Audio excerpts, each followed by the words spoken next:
I'm Elvira Guzman. I'm an author, speaker, publicist, and talk show host. I've owned a publicity company for 10 years after starting my career working for Steve Harvey as a radio and television producer. I've worked on TV and films with celebrities like Halle Berry, Forrest Whitaker, Terrence J, Amber Rose, Mike Epps. I've done concerts for Ice Cube, The Game, Music Soul Child. I've worked on books for Shirley Strawberry, Troy Byer, and I've done philanthropy projects with Hollywood's heroes like Danny Trejo. Throughout my career, all of the projects I've done have had one common thread. They all help people find their way.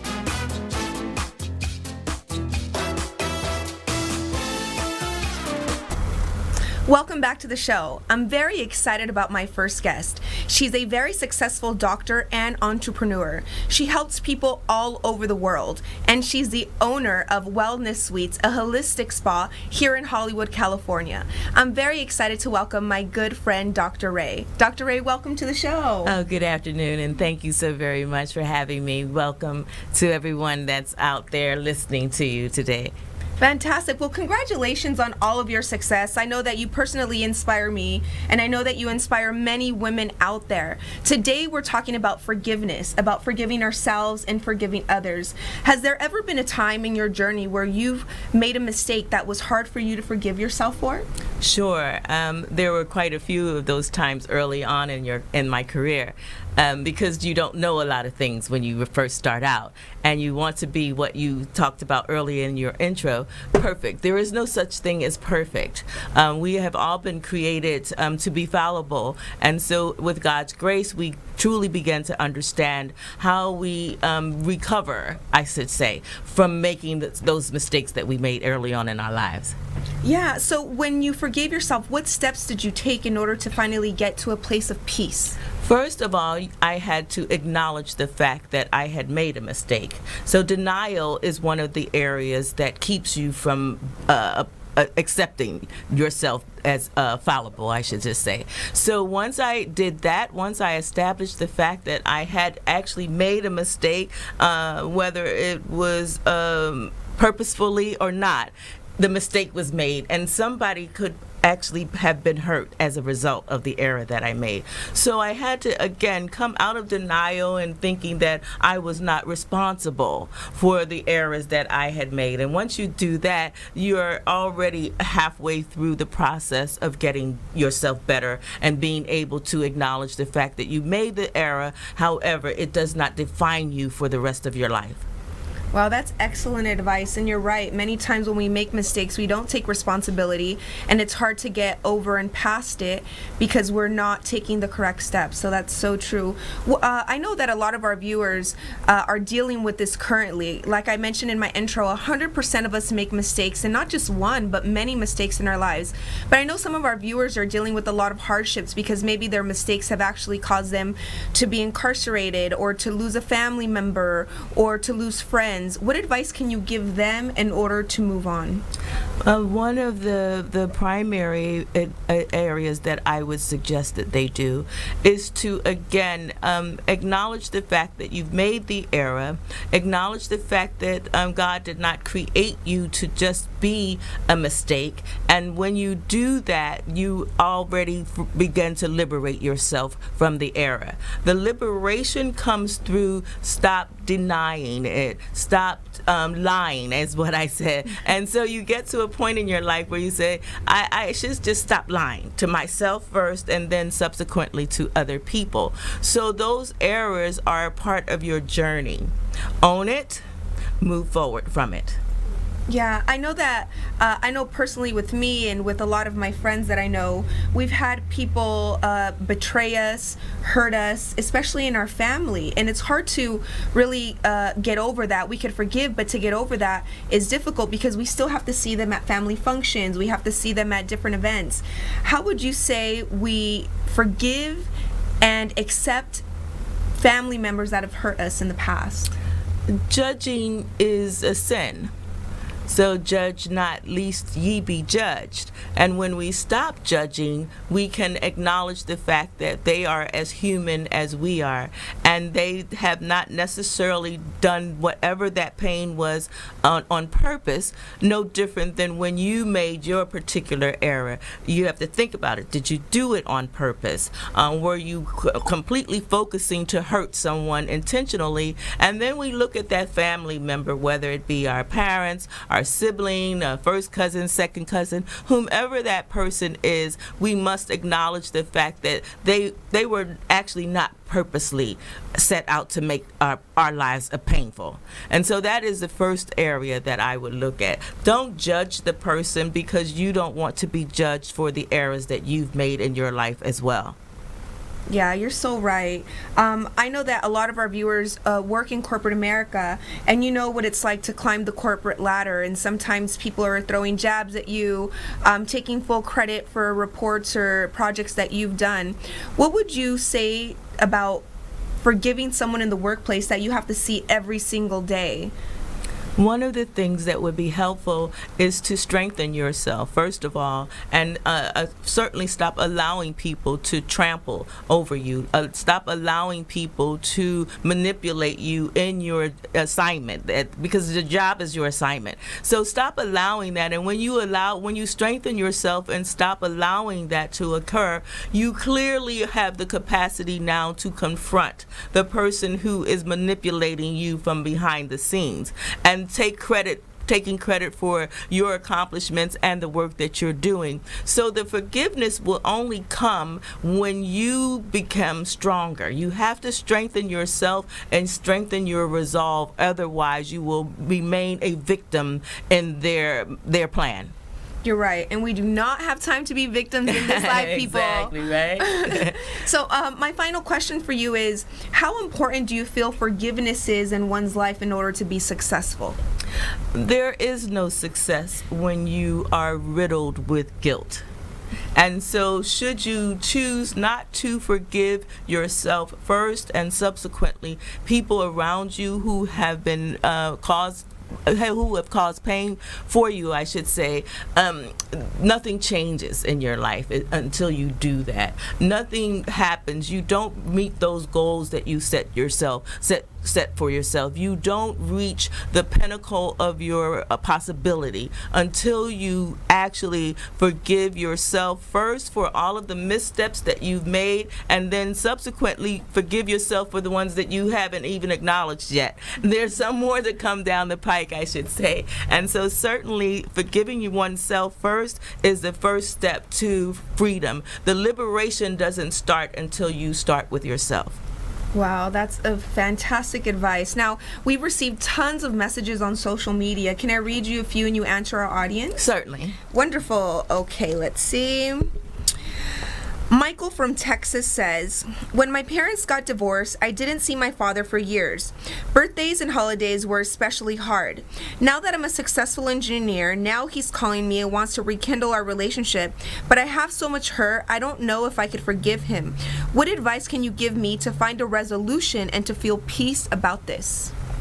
The first advice that I would give you is to actually use the pain to catapult you to your goals. You are justified in being able to say that you're angry and that this was painful. So don't stay in the denial is the first thing. Once you acknowledge the fact that you have been hurt, and then you acknowledge the fact that he was human, he still is human, and he makes mistakes as well. He made some decisions that were costly to other people emotionally, but trust and believe he has paid a painful cost for that decision himself. Yeah, and I would also say that people change. Maybe who your dad was at that time was someone who wasn't mature enough, or maybe he was hurt and he didn't know how to deal with that. But now he's really trying. And I would say it's never too late to reestablish that relationship. Okay, so the next question is from Jessica from Spain. She says, I recently found out my sister was seeing my ex-boyfriend. I wasted 4 years of my life in that relationship, and to find out our breakup had to do with my sister infuriates me. I haven't spoken to her, and my mother is very concerned and is getting sick, and I don't want to see her stressed out, but I also don't know how to let it go. What should I do? That is your sibling for life. It is unfortunate that your lives and your paths crossed with that type of devastation. The however is in the end result, the guy, whoever he was, that came in between the love of a sibling, he will have to be accountable for that. I would like to not see you go through the rest of your life and have that pain be the reason that you have not embraced your sister for some time. Yeah, excellent advice. I mean, personally, I don't even know what I would do. That seems like such a hard obstacle. But just sending our love to you. Dwayne from New York asks, my boss is always saying hurtful things to me in front of others in the office to make everyone laugh. And I laugh in the moment also because I feel so uncomfortable, but it really hurts. How can I tell him how I feel without sounding too soft or too harsh? I like my job and I don't want to get fired, but I want his comments to stop. I would strongly suggest that you take him to the side and tell him how hurtful those comments are, and don't allow him to continue to. Here's what people fail to realize. People don't grow out of things. They grow into everything. So until a behavior is addressed and or stopped, it continues. And so the only way that he will stop is if you acknowledge the fact that you are hurt by them, and also it's very unprofessional for him to do that in front of you at your expense. Yeah, I definitely agree. And just because he's a boss doesn't mean that he's the best person in the world. Maybe he was picked on when he was younger and he's just coming from a hurt place. It doesn't make it okay. But I think you pointed it out to him that it actually bothers you will actually make him wake up and be like, oh my gosh, what am I doing? I'm doing what someone did to me and that's not okay. So definitely call him out on it. Mm-hmm. Yeah, call him out. Yeah. The next question is from Joseph from California. I recently got in a car accident on my way home from a business meeting where I had a few drinks and I got a DUI. Everyone was okay, thank God. I immediately fell into a depression because I think I'm a terrible person and I feel stupid. My personal relationships are being affected because I just don't want to go out anymore. And I feel it's affecting my work life also because I'm not that outspoken or happy anymore. How can I forgive myself for my mistake and begin loving myself again? First of all, stop drinking. That's the first. Stop drinking and driving. That's the first thing. So don't keep repeating the behavior is, again, the first step. Acknowledge the fact that that was wrong, but what was the cause of that? Was it the drinking, or was it just that that particular day? So again, don't drink and drive. The people continue to reinforce that for these particular reasons. So if you don't want to have this occasion occur again, I strongly suggest that you put the alcohol down, begin to do some reflective things like thinking on meditation, thinking about why it is that you even induce your body with alcohol in the first place. And if you get to the point where you've overextended that drink, why? Get some help. Great answer. Okay, the last question is from Steve from Orange County. When you forgive, do you have to forget? Meaning, if someone hurt me once, I forgive them, do I have to allow them back into my life? No, you don't owe them that. That's the truth. The forgiveness is mostly so that you can liberate yourself from the pain. It has really nothing to do with the other person. They are still accountable for their behavior, and so are you. So to forgive them and not forget is a very smart move. So you don't want to repeat the same life challenges that you've had in the first place. So I say yes, forgive for yourself, forget for them. Definitely, I agree. I mean, in my personal life, I had an ex-boyfriend that left me when I was really down, and he left me for someone who was much younger. And in the moment, I felt destroyed. How could that be? I know, right? Did you see me? Really?